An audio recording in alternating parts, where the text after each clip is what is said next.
Hey guys, Angela here with Taro Family Chiropractic and your weekly PSA or piece of salutogenic advice.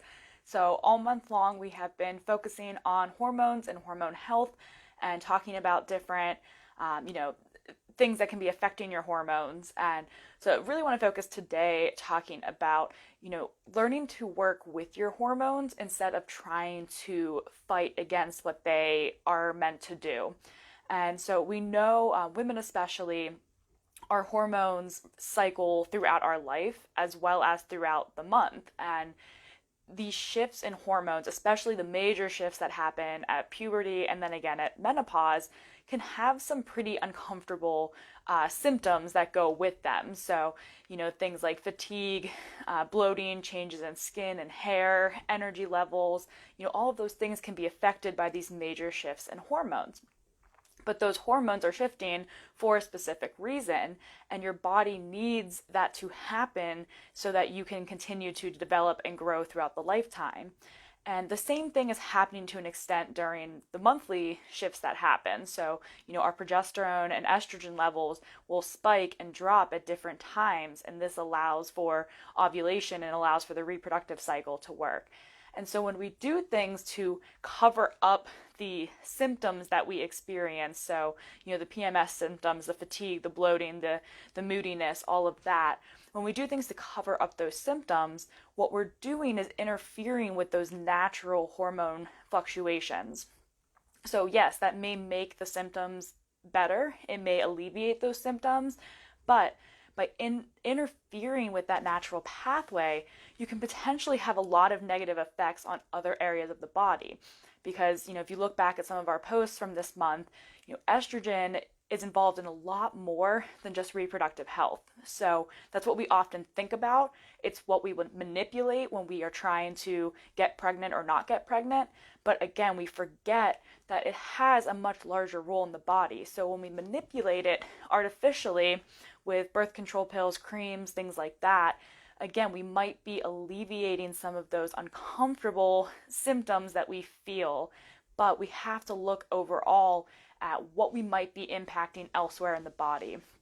So it's better to learn to work with your hormones. And when I say that, we talked a little bit about this a few weeks ago, but there are a lot of things that we do on a daily basis that upset the natural hormone balance. And there's a lot of things that we can do to restore that natural hormone balance. So, things, especially things that we do when we are stressed, when we are moody, when we are hormonal. So, every woman here probably knows that, if you've been PMS and upset, moody, what do? You go for the glass of wine or the ice cream, the chocolate, these things that we crave, and it kind of just in a societal way has become this accepted idea that that's just kind of what you do when you're PMS. But unfortunately, alcohol and sugar are probably two of the worst things that you can put in your body when you have a hormonal issue.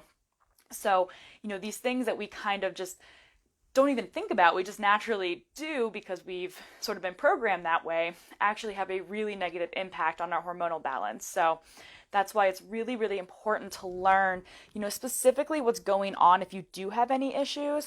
So specifically what might be going on in your body, and then understanding what, foods, activities, things are going to negatively affect your hormones so that you can live a lifestyle that's going to promote health and promote a nice, healthy, balanced hormonal system. So, making sure you're eating lots of good, nutritious food, getting exercise, getting good quality sleep, all of these things are going to help so much, not just your overall health, but your hormone health. And I would really, really highly recommend, there's lots of good information out there. We posted earlier in the month a couple different books. Dr. Bob has a women's hormone book and as well as a male hormone book. They are both filled with a lot of great information to help guide you through some of that. I would also highly recommend a book called Beyond the Pill, and I will post that in the comments, a link to that. We posted a couple days ago on the website, but I'll repost that link here. That book, whether you are a woman who's been on the pill or not, especially if you have ever been on the pill, I would highly recommend it. But even if not, It's just really overall about, women's hormone health, what naturally happens during your cycle, and then what happens when we disrupt that natural cycle with the birth control pill. So it's really, really helpful. It has checklists so that you can actually see what hormones might be out of whack, whether you have too much or too little of different things. And then it actually has a plan, a 30-day plan to help you reset those hormones. And again, I mean, this kind of stuff should always be done under the supervision of a physician, specifically a hormone doctor, if possible. But the book is sort of a good starting point, and it can really help you, as when I read through it, I'm like, oh yeah, that makes sense. That's why that happens. That, like, oh, I didn't, I never would have thought of that being a side effect of the pill. And so it's just a very helpful place to start to see if maybe a hormonal issue is your kind of underlying issue with if you have any unexplained symptoms or problems that you've been encountering. So like I said, I'll post that link. Would highly recommend for any woman, but especially if you currently are or have been on the pill or hormonal birth control at any point.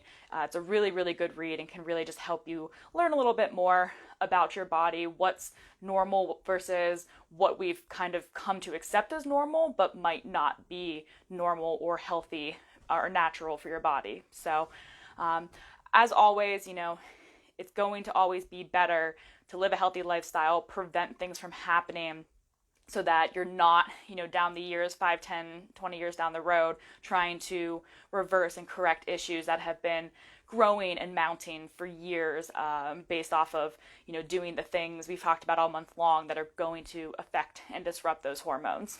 Right? So that is your weekly PSA. Like I said, I will post that link. And as always, any questions, comments, please feel free to send them my way. And we are always here to help you guys get healthy and stay healthy for life. So we will see you guys next week, same time. Have a wonderful day.